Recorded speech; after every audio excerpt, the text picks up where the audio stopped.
Will you consider this? It's a wild story in its own way, and obviously it's pearls here today. I have Roberta English with me. She is the CEO at Wildlife Prairie Park. Thank you for having me. And we had our wedding reception at Wildlife Prairie Park many, many, many years ago. It was pretty brand new then, and it was awesome. And it's getting awesomer and awesomer every day. Thank you so much. We do over 80 weddings this year. I don't know how, it was more than 80 this year, but wow. We average about 80 weddings every year. So that's incredible. A thing that ties a lot of people to the park. So I love to hear that. Good. And you're still married, so it must be special. It works. We have the magic touch at the park.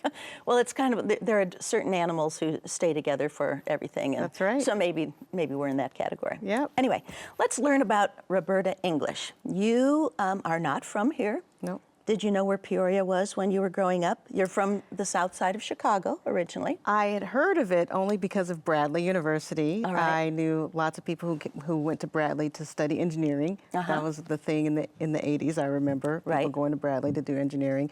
But I started coming to Peoria in the 90s. I had some friends who lived here, and my goddaughter was born here, and so we would visit every year, and mostly around New Year's Eve I would come and be in Peoria for New Year's for many, many years. So that was about all I knew about it. It's cold in winter, and that's where I went for New Year's, to hang out with my friends. Chicago was the same, the same. Yes. So you grew up, you went to school in the Chicago area, and you attended college? Yep, I'm from the south side of Chicago, and my parents told me I couldn't leave the state, so I lived in South Shore, and I just was straight up the lake to Evanston, and then that's where I lived. Okay, and what did you major in? In journalism.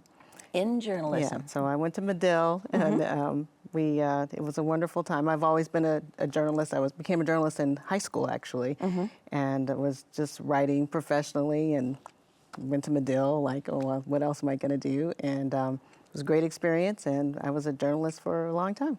Interesting. Well, now you also, from college you graduated, and what did you do immediately after college then? Immediately after college, I moved to Ireland. So I wasn't really, I took a gap year. Okay. They weren't calling it then, but I was younger than everyone because I had skipped a grade.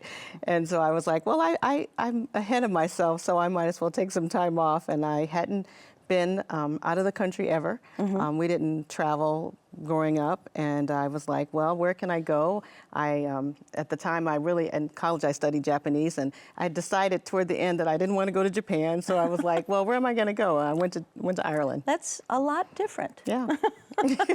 Where did you live there, and what did you do? I lived in Drumcondra. It's a suburb of Dublin, and I worked in a restaurant. It was lovely.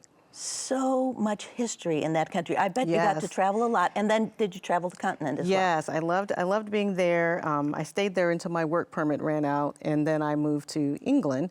And so I was able to have a longer work permit there and travel around, see different places I'd never seen. And I was able to work and travel because I couldn't do study abroad. I couldn't afford to do that, and didn't travel. So I worked, and then I would travel, save up some money, and then I would travel. You were very logical. Much easier to do when you're over there. Okay.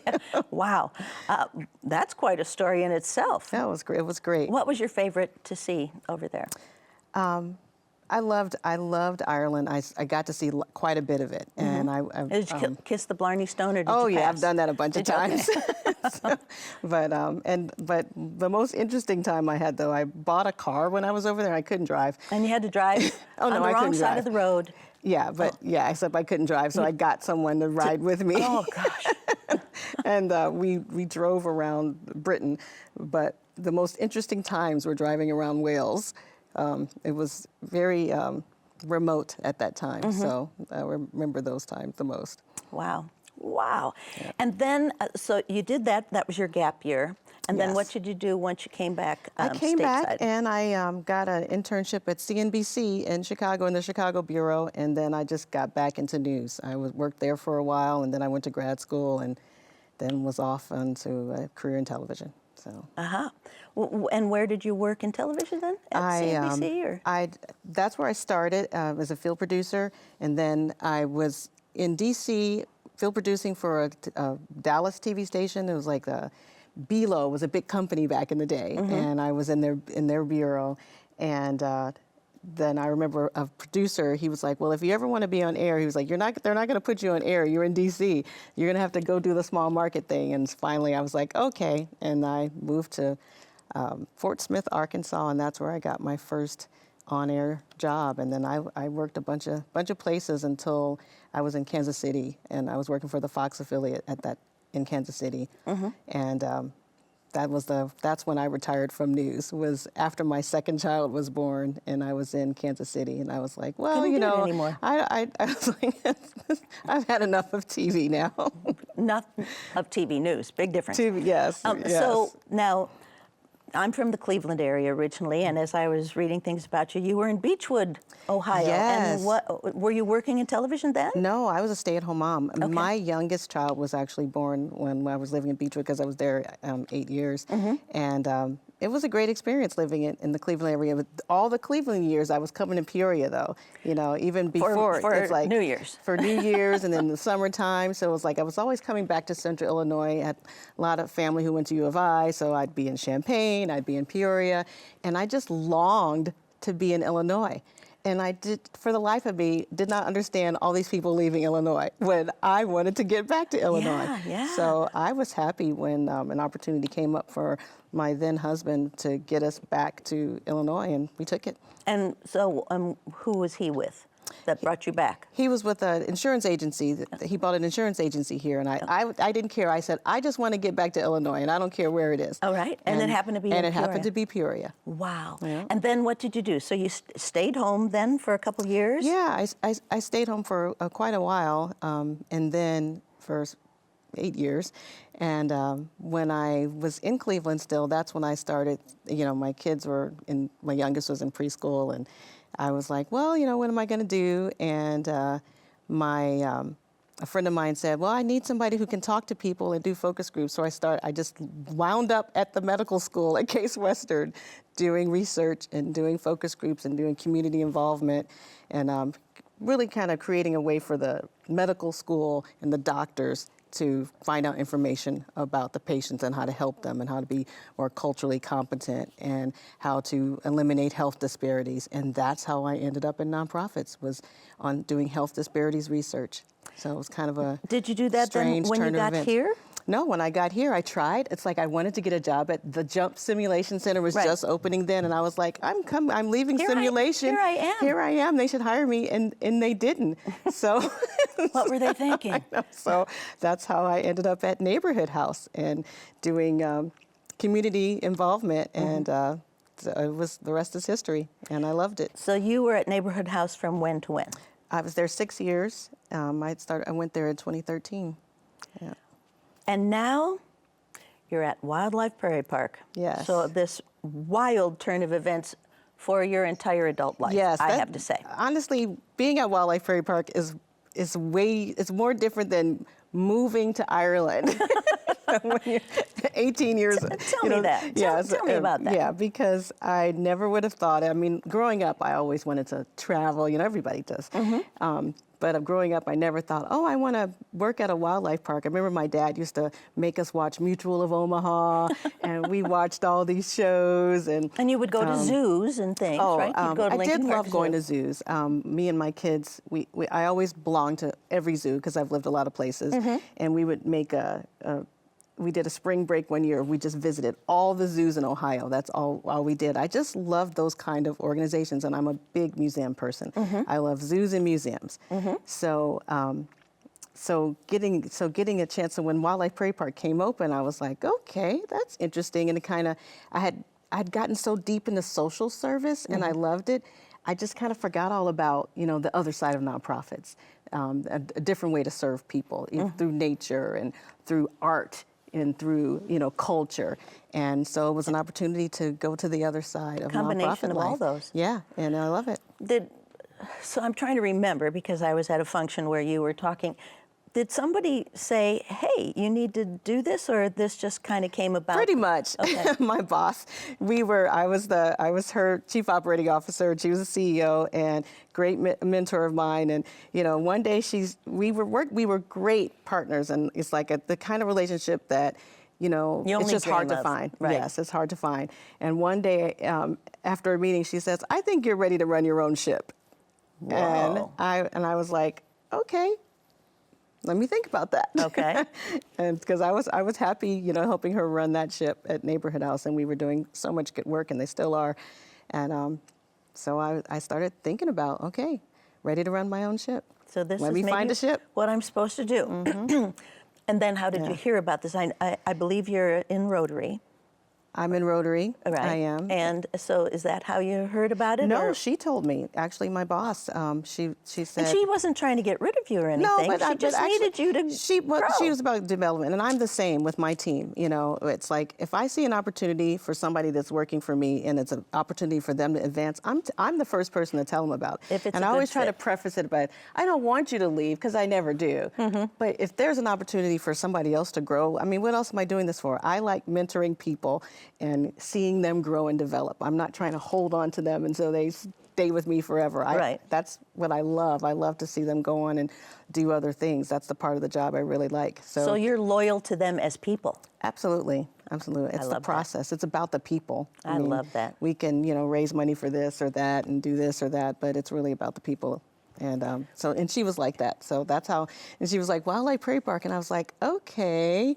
And you had been there. I'd been You had there. taken your kids but I there. hadn't been there in a really long time. And I went out one day just to take a walk around, and I started thinking about me and my kids and, how we grew up and taking them all these institutions all over the country and seeing opportunity, seeing things that, obviously when I got to the park, there was a lot to do, and seeing just an opportunity for things to get better and seeing where things could grow and things that needed to be taken care of. And I was like, well, this is a project, and I like projects. So I said yes. Well, you have been doing a lot there in the time Yes. that you've been there. How long has it been again? It's been 5 years. 5 years.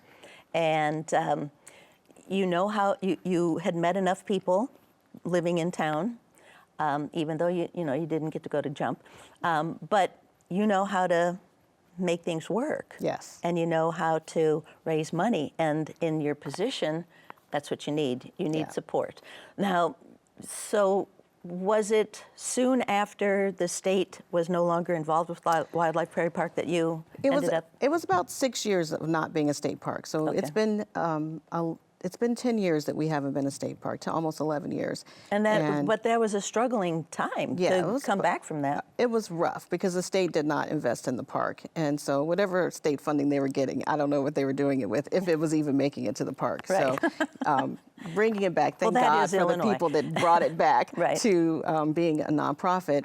But because of that, you don't have state support, things like that. So we're really operating a business. We've got 10 businesses really going on at the park of different things that we do to generate revenue, and obviously in through philanthropy. That's how we exist, because that's 10 businesses. So what are they? Well, Now, we've got- obviously the animals. Sure, we've got the zoo, we've got the farm, we've got our lodging. It's like the agriculture. There's recreation. There's so many little businesses Elements within Wildlife Prairie Park. the umbrella. Plus donations. Yes. So we kind of have to operate everything as a business. The weddings, it's like that's a business. And It so is. we are. I tell people we're a hotel too. So we have to think of ourselves as a hotel. So that's. We are doing so many different things at the park, as well as the normal cultural, fun, recreational things. Well, and I know- taking care of a lot of animals. Exactly. A lot With of how them. many employees? Right now, it's one of the lowest I've seen. We're always under 50, but I think we're in the 35 range. So we do a lot with very few people. So people need to apply. Do you have jobs open? I mean, yes, all the time. Yes, and we're seasonal. We staff up in the summertime, so we go from a small team to a large team, but we always need really good people who are skilled and passionate about nature and the environment and exposing people to nature. I'm just really proud of all the work. I mean, we've done so much. It would take me 2 hours to tell you all the things we've done. Well, we don't have that much time. But now, okay, so you had some cabins. Yes. And there's some new cabins that are on tap. Yes. So we have 20 21 cabins right now. 3 are under construction, so we'll have 24 really soon. We're also going to be building more. There is definitely a demand for lodging here, and we're excited about how that's going. We're also going to be building an RV park, a really nice one on the property. On the property or across the street from the property? Across the street. Okay, all right. And because an area you that own we that have, area as yes, well. the park is 1,800 acres, so it's bigger than you think. You know, people think of Wildlife Prairie Park It's as just this, with the animals but it's and the really railroad like track. this. Right, okay. So we're going to utilize our land to, grow in areas where we need to grow, and we're going to build more cabins. We've got 7 lakes that you can fish on. We're going to be putting cabins on lakes. We'll be doing more. We've got a lot of tent camping going on already, so just expanding so we can be that destination that where people not just in our area utilize, but from 50 miles away or more. Are the cabins pretty well busy all the time? Filled? On the weekends, absolutely, absolutely, especially in the summertime. And then you have housekeeping for the cabins? We do. We have a housekeeping staff, a great housekeeping staff. Yeah. So it's a lot. So it's a business. It is. It is. Now I know that some of the playground areas, some things need some updating because they've been there for a long time, and again with the state having taken over and neglecting it. What are the biggest projects that you have to work on to bring it up to date, up to code, I guess? What I'm focusing on for 2025 is Park for All. It's kind of what we've been doing for the last couple of years, just trying to update things. Our ADA bathrooms, our ADA playgrounds, we don't have any. We raise money to fund one, and we're really excited that will go on construction in the spring. But we have 3 playgrounds at the park that aren't accessible, and we want to get all of them updated. We want some of our pathways or trails to be more accessible for people who have difficulty walking or in wheelchairs. So doing those kind of things. We got our train. Our train started running right before Scary Park this year. Our train that has the wheelchair cart. So we only have one, and sometimes there was a line. So I need another wheelchair cart. So it's just making the park more accessible, and it's having success. We've got. Not only do we have 195 field trips this year from schools, we had field trips from senior centers, which was fantastic. There was one day at Scary Park where up where you normally see strollers, it was a bunch of walkers, because Independence Village came and brought a group of people to come and enjoy the park, and that's what I want to see. So they had wheelchairs and walkers and canes and they everything. rode the train. They had a great time, and we want to be a Park for All. We want to see everybody coming out to the park. Not forgetting Wildlife Prairie Park, we're still here, we're still open, and we want to have something for everyone. And when it very first opened, we didn't have ADA regulations at the time, so that has been a real transformation for you. Absolutely, 46 years. But I don't know how many bathrooms we have. There's a lot of them. Wow. And so, just methodically going through and updating them as we've updated many, and there's many more to do. So do you have a facilities person who keeps track of all that so that, well, this one's in really bad shape, we got to bump this There's one a up? priority, yes. We have a very involved building and grounds committee and team of people and we keep everything on a spreadsheet and we're very methodical. That's how we've gotten so much done, being very methodical and intentional about doing what we need to get done. What do you look forward to most every day when you go out to the park? You don't visit with the animals all the time. No, and I'm allergic to animals, so I'm And very that's the careful about craziest when thing. I'm All visiting animals with. just with fur? I mean, most Yeah, animals. it's the dander. So if I'm outside, it's fine, because I go in and visit the cougars a fair bit, probably more than the staff would like me to. Okay. But it's more like if I'm outside, I'm fine. If I'm indoors, I'm a little bit more careful. Like I noticed the other day that the turkey vultures are now inside Forest Hall, and I was feeling a little more itchy than usual. Because we bring some animals indoors, to overwinter them. So. Right. But I'm just careful. I take So my you're medicine. okay in the snake exhibit then? Snakes don't bother me one bit. And you know what? If you work at Wildlife Prairie Park, you're just going to get used to snakes because they're everywhere. I think if I'm going to take it, I don't handle the animals, but if I were going to handle one, it would be a snake. It seems like, like the thing to the do? easiest. Yeah. I don't know about that. It seems like it, but let's keep it at seems. Yeah, they don't bother me anymore. All right. So going every day, you get to experience a little bit of everything, or do a lot of Sure. problems arise that you have to Lots go, of "Oh my problem gosh." solving, but I love to talk to the guests and see, make sure they're having the ultimate experience and like telling them about things they might not know about. Hey, did you know we have kayaks that you can rent? Did you know we have laser tag? I didn't know you had laser tag. Yes, outdoor laser tag, and I Wow. think we're the only one around here that does. So On the other side of on the park. main side of the On the park. main side of the park. Huh. yeah. So we have disc golf. We have all these hiking trails. I like doing our hiking trails. We just have so many activities that I like to tell people about to make sure if they make the keeper chat, did they know they can have a private animal encounter? Today, I learned that our private encounter video on TikTok, as of this morning, it came out yesterday, has 270,000 views. We have gained overnight 1,300 followers on TikTok. So Wow. yes, so it's like getting the word out to people all over this country about how fantastic this park is. That is what I get excited about. Well, and then who knows who we're attracting then That's to right. come to the park. Yes. That's amazing. Yes. And you didn't anticipate that at all. Did not at all. Did not at all. Gosh. So disc golf, laser tag. What about the winter time? So you can still go on the trails in the winter time. We're open every day, and winter's a fantastic time because the animals are actually more active. And when I talk to the guests that are there now, they're like, "Oh, they're everywhere." I'm like, "Yeah, they're not hot. What do we do when it's hot outside? We might look for it. hide." It's cool. Yeah, exactly. So animals are the same, but they're very active in the winter. So if you're out there, they're going to be running around you, following you around. And we have our encounters that you can still do. We still do keeper chats every day. So there's a lot to do, and stay in a cabin. So how about the encounters? What does that all involve? There's different ones, different timings, but they're behind the scenes, get close to the animals. And the best one, I think, is the private animal encounter, where you go around and feed our 5 big animals. Through a fence, usually with So that's the tongs. bison? The bison, the elk, the wolves, the bears, and the cougars. And then if you like some other animal other than one of those, then we'll switch out an animal. I like the river otters. I get a big kick out of Sure, them. like we'll take you over there and let you feed them some shrimp. Yeah, they just look like they're having such a good time all the time. Yeah. Well, Maybe not all Yeah. the time, but just when I've been there, it's like, oh boy, what a life that would be. they all want attention. And then, we also have like yoga and tree meditation and sound bath classes. So winter is a fun time to be at the park. Amazing. Well, so we're doing a lot of updating. We're doing a lot of fun things. People need to if they want a cabin, where do they go? They go online to make sure that they book the cabins? Yes, we go And the cabooses?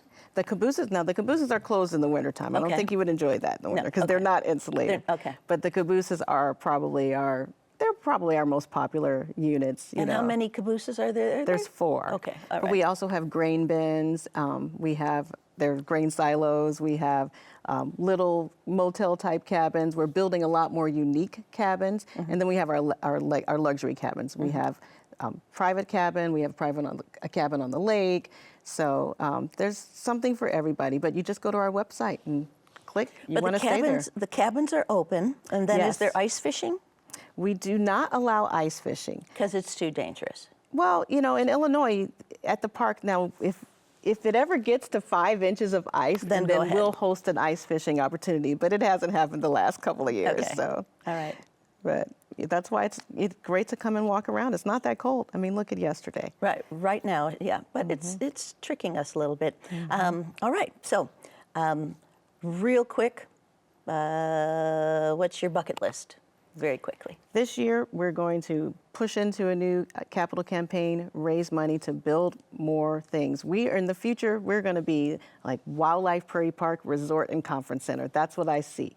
We are going to continue to grow, continue to expand our offerings for people, and we just want everybody to come out to the park and see how great it is and help us do this. We are part of the community. We're a community asset, and we need the community to assist us in this. So no regrets. Oh, absolutely not. Absolutely not. I can be, I never thought I could be like Jack Hanna. I mean, not really, but I love it. Well, you wear this smile from ear to ear because you love what you do, which is great, and that translates to the staff and the volunteers and everything. You know, I think I want to drive the volunteers are fantastic. You can come be a volunteer. I want to drive the train. You can drive the train. We have 2 female engineers. I don't know what, you know, a lot of times as women we think, oh, that seems like a man's job. You know, we've got some great female engineers. I can blow You can do it. I can do the whistle and blow the horn and all that stuff. Well, thanks so much for being with me. Thank you, Christine. And Thanks for telling us having all me. about it. And I would love to see a wedding picture sometime. That would be a great marketing campaign. You know, somebody just gave them back to us a couple of years ago. I would love to We're see it. cutting our cake right in front of the one wolf that was on the wall. So I will definitely, I'll bring it out there and show it to you. Wonderful. Okie doke. Thank you. Thanks for being here. Thank you. All the best at Wildlife Prairie Park. Thank you. Come and walk with it's me. a winter destination. You got to remember that too. Thanks for joining us. Hope you enjoyed it, and be well.